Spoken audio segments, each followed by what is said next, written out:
तो केली कुंज किसने लिखी है? एक बाबा थे, राधा बाबा, बड़े अद्भुत महापुरुष थे। किसी से ब्रज में पूछ लो, ब्रज में क्या, जो कृष्ण राधा रानी से जुड़ा, किसी से पूछो राधा बाबा, तो एकदम उसका हृदय खुश हो जाएगा राधा बाबा का नाम सुन के। इतने सुंदर राधा रानी के प्रेमी थे, बड़े भारी वेदांती थे, बड़े भारी वेदांती। कहाँ कहाँ भटके, कहाँ कहाँ घूमे, और अंत में आके श्री राधा रानी की ऐसी चरण पकड़ी उन्होंने, फिर कहीं दूसरी जगह उठ ही नहीं पाए। तो बाबा, और इतना प्रेम उनके जीवन चरित्र को पढ़ो श्री राधा बाबा के, तो 2-2 घंटे धूप में छत पर खड़े होके ब्रज की ओर देखते रहते। हाँ, ये जो आप देख रहे हैं ना चित्र में, ये राधा बाबा है। इनसे जो पहले थे श्री राधा बाबा, बड़े धन्य। जिन लोगों ने उनके दर्शन किए ना, आप उनके भी दर्शन कर लो तो ऐसा एहसास होता है कि इन्होंने राधा रानी के दर्शन किए। एकदम दुबले पतले से थे। आप YouTube पर जाके सर्च करना, उनकी वाणी सुनना, ऐसे लगता है जो इतनी सी कोई छोटी सी बालिका बोल रही हो, इतनी प्यारी वाणी है। तो राधा बाबा का ये ग्रंथ है जिसका नाम है केली कुंज। तो राधा बाबा की वाणी में मैंने ये कथा सुनी, श्रवण की। क्या हुआ, एक बार सारी गोपियां इकट्ठी होकर राधा रानी से पूछ रही हैं। क्या पूछ रही हैं कि हे राधा रानी, एक बात बताओ, आपने तो श्याम सुंदर को देखा होगा, कितनी बार देखा होगा। हम सखी तो जब श्याम सुंदर के सामने जाती हैं तो संकोच में नजर नहीं मिला पाती, उनको देख नहीं पाती, वो दिखते कैसे, हम कभी नजर से नजर नहीं मिला पाती। तो क्यों ना आप कृष्ण की शोभा का वर्णन हमें बता दो कि कृष्ण की कैसे नेत्र है, कैसी पूरा स्वरूप है। कम से कम सुनेंगी तो ही सुख का अनुभव कर लेंगी। जैसे सखी ने ये बात पूछी तो श्री राधा रानी की आंखों से आंसू बहने लगे। गोपी डर गई कि क्या हुआ, मुझसे कोई भूल हो गई, माफ करो, क्षमा करो अगर मैंने कुछ गलत पूछ लिया। आपको नहीं बताना तो मत बताओ, पर हे श्री जी, मेरे कोई वाणी से आपको कष्ट, ये मैं सह नहीं सकती। कोई अपराध हुआ? कहा नहीं नहीं नहीं, कोई अपराध नहीं हुआ। लेकिन क्या कहा राधा ने, मैं पचिहारी रही बहु तेरो, एकहु अंग न नीके हेरो। हेरो मतलब देखा। मैं पचिहारी, मैं थक गई, पच गई, हार गई, पर एकहु अंग न नीके हेरो, मैं एक भी अंग आज तक कृष्ण का ढंग से देख नहीं पाई। आज तक मैं कृष्ण का एक अंग देख नहीं पाई। क्यों नहीं देख पाई? कहा, छन ही में भर आवत पानी। मैं कोशिश करती हूं,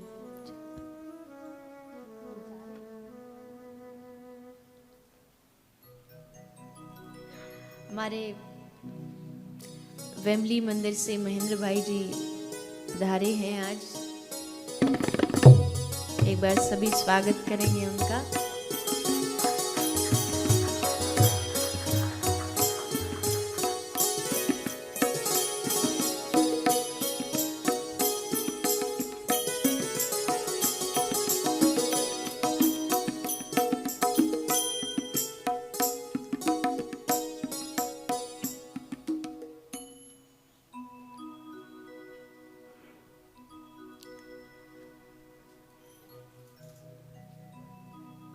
तो श्री राधा रानी ने कहा कि छन ही में भर आवत पानी। मैं कृष्ण को देखती तो हूं, पर क्या करूं, जैसे उन्हें देखती हूं तो आंख में पानी भर जाता है। छन ही में भर आवत पानी, श्याम स्वरूप का हो किमी जानी। कैसे बताऊं तुमको मैं उनका स्वरूप।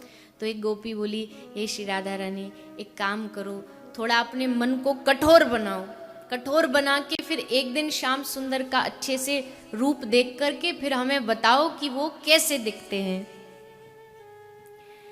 तो राधा रानी ने कहा कि ये भी मैंने कोशिश करके देख ली, पर क्या करूं, क्षण में शोभा पलटावे, को सखी कहो कैसे उड़ावे। हर बार जब उनको देखती हूँ, हर बार उनकी शोभा बदली नजर आती है। अब की बार देखा तो कुछ और दिखते हैं, अगले क्षण में देखा तो कुछ और दिखते हैं। एक और प्रॉब्लम है, एक और बाधा है। क्या बाधा है? नयन दो छवि अमित अगाधा, ता पर पलक करती हैं बाधा। आंख दो है और भगवान की छवि है अमित अगाधा, और दो आंख पर भी क्या, ये पलकें जो बार बार गिरती हैं, और जो श्याम सुंदर का जो मुखमंडल है मैं उसको देखने में सक्षम नहीं हो पाती। ता पर पलक करती हैं बाधा।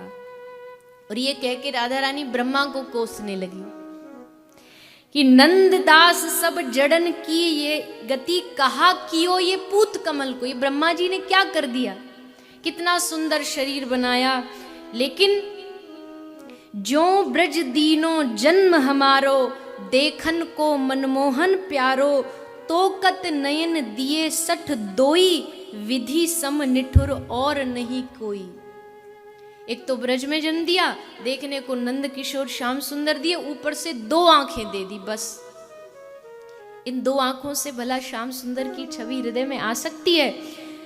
तो राधा रानी कहती हैं हम सरकार बदलेंगी। अब ब्रह्मा जी को गद्दी से हटा के मैं सृष्टि रचूंगी, मैं सृष्टि की रचना करूंगी। और कैसी सृष्टि बनाऊंगी? जो बिछना को बस कर पाऊं, तो मैं पद्धति और चलाऊं, रोम रोम प्रति नयन बनावे। मैं अगर सृष्टि बनाऊंगी तो मेरी सृष्टि कैसी होगी? रोम रोम में मैं नयन बनाऊंगी, नेत्र बनाऊंगी। रोम रोम प्रति नयन बनावे, एक टक रहे पलक नहीं आवे, तब कछु कहो होए सखी तेरो, पूरन होए मनोरथ तेरो। तब जाके जो तेरा मनोरथ है ना, जो तू पूछ रही है कि कृष्ण के स्वरूप का वर्णन करो, तब जाके मैं थोड़ा बहुत तुझे बता पाऊंगी कि कृष्ण दिखते कैसे। क्योंकि इन दो नेत्रों से तो मैं कृष्ण के स्वरूप को बता नहीं सकती। यानी प्रेम की इतनी उच्च स्थिति है कि एक पल भी अगर पलक गिरती है तो गोपियों को वो युग के समान लगता है कि एक युग बीत गया। एक पलक भी अगर झपकती है गोपियां तो।